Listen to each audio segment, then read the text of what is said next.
Hello Eagles and welcome to today's episode of Eagle TV 2.0. I'm Amelia Tungate. And I'm George Zhao. We have a very interesting show for you all today as we will be featuring an exciting first episode of Dear Aldo, a news update, a look at Disneyland and their reopening once restrictions allow, and an SM Sports update with our very own Sydney Furman. Sounds like we have a great show ahead. You know, do you like sports? Oh, of course I'm a sports fan. I know we have our very own two LA teams playing in the playoffs right now. The Los Angeles Lakers won last night in Game 1 of the finals over the Miami Heat, and I know the LA Dodgers also beat the Milwaukee Brewers last night, so I'm excited for that. Yeah, if the Lakers can win that whole thing, it could be really a great way to honor Kobe Bryant and his life. Definitely. We do have a few announcements. Attention all Eagles. Club applications will be due October 2nd, and Fall Club Rush will be held virtually on October 4th to 16th via Flipgrid. You are attending school fully virtual. You can take your yearbook photos on campus on October 14th and 15th from 3 to 7 p.m. Check your emails to register via sign-up genius. That's all we have for announcements. Please check your email for more information. Now we have Aldo Ruiz-Ortiz live in the studio to share with us all the fun he has in store for this year. Can't wait to see it. Aldo, take it away. What is up, guys? So, it is the first episode of Dear Aldo. Now, Ty Hardigan did a great job with the segment last year, but it's time to move on, you know?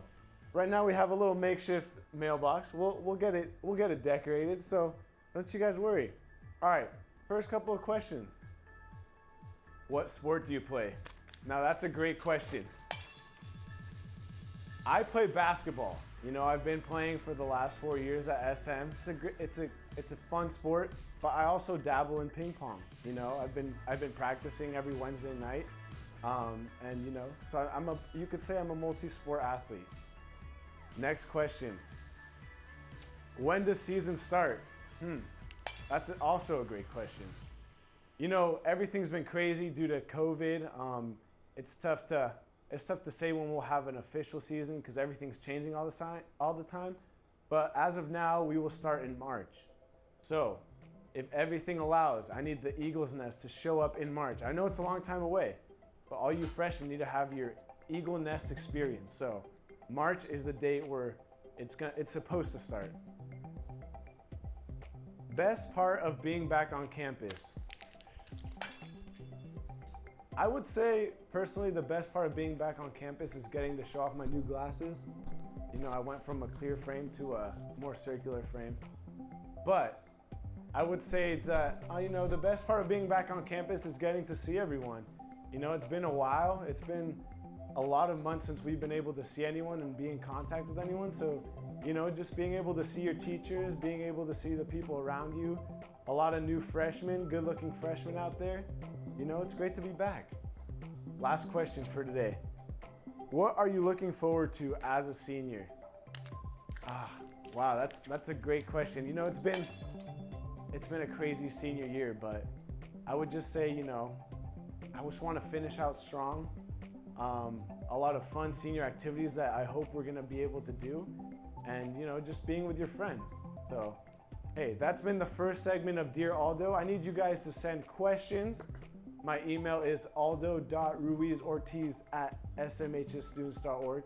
Right there. Please no hate mail, just all positive vibes. And yeah, we'll get this decorated and we'll get, you know, a nice little intro going. But it's great to roll out the first episode.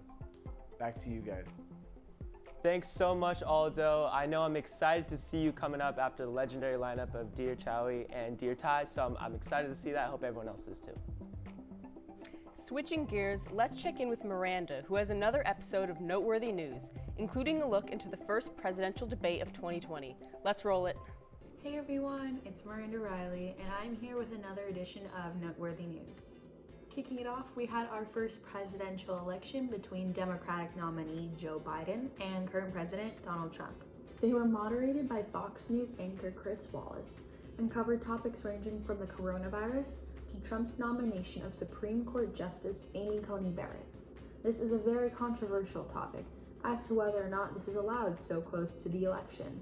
And if she's approved, the Supreme Court will hold a 6-3 conservative majority.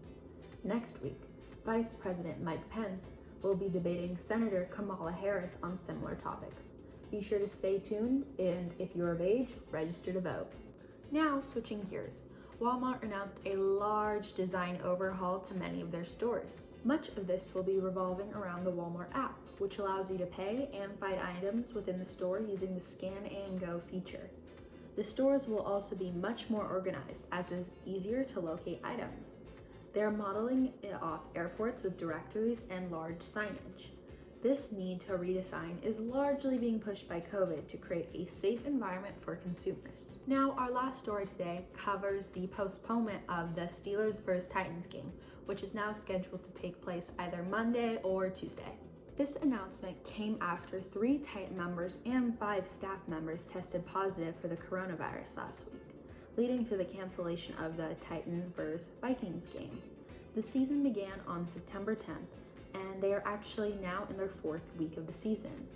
This season is scheduled to conclude on February 7th, 2021 with the 55th Super Bowl. Have an amazing day, everyone, and thanks for tuning in. Thanks, Miranda. I think it's amazing that we still have so much news and sports going on despite our situation. Amelia, did you watch the presidential debate? I did, and it was so fascinating to hear both candidates' opinions on such relevant topics. I couldn't agree more. I guess we will have to see what happens at the next debate on October 15th. But moving on, we have Bella Longy to share with us a little information about Disneyland and their current status on reopening. Bella, take it away.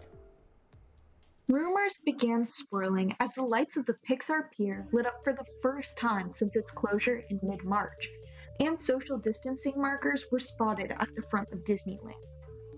Disneyland is getting very close to reopening, but a reopened Disneyland would look very different.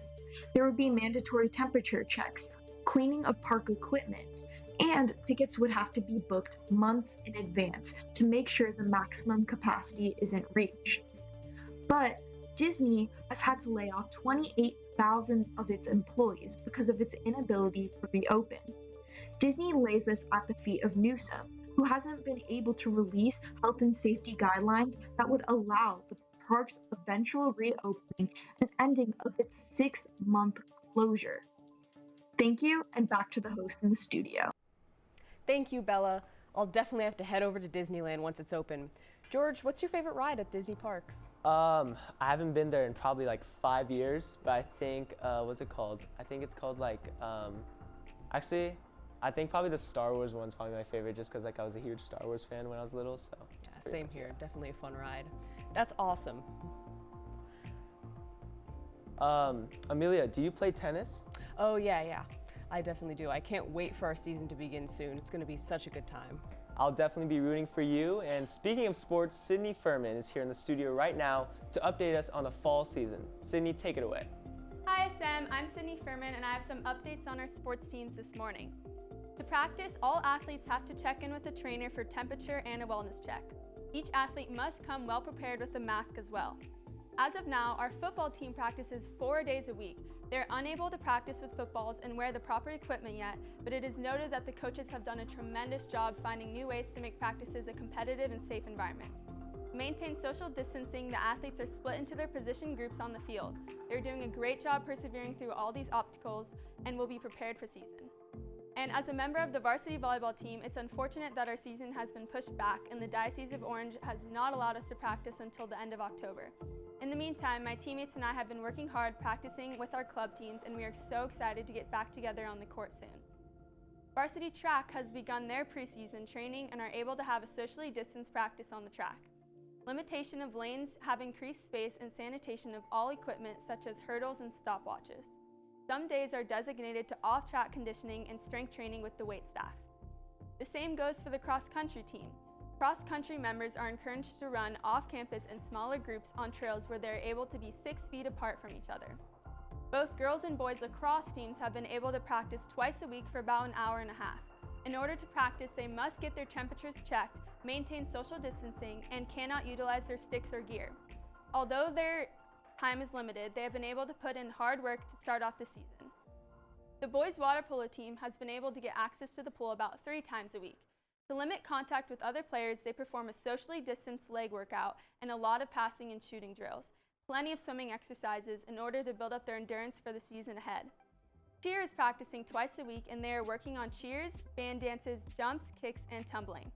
They also work with the weight room staff for conditioning and strengthening. Unfortunately, they're unable to stunt right now, but they're still preparing for the upcoming football, basketball, and competition season. Boys soccer initially had to limit their exercise routine to social distancing conditioning and running drills on the field. There's no contact allowed for the players, and they cannot practice with soccer balls, nor take shots on goal. However, they can now work out in the gym for some strength and fitness as long as they keep their mask on. Santa Margarita has done a fantastic job keeping all our sports teams ready for this season despite all these COVID-19 setbacks. Go Eagles! That's so interesting. I love hearing about what we're doing here for sports and stuff like that. Yeah, I think it's so amazing what SM has done, especially SM Athletics, how we have been able to move through, get some practice in, despite the fact that the COVID situation is going on. So thanks for staying tuned. That's all we have for you today. I'm George Zhao. And I'm Amelia Tungate. Have a fantastic Thursday, Santa Margarita.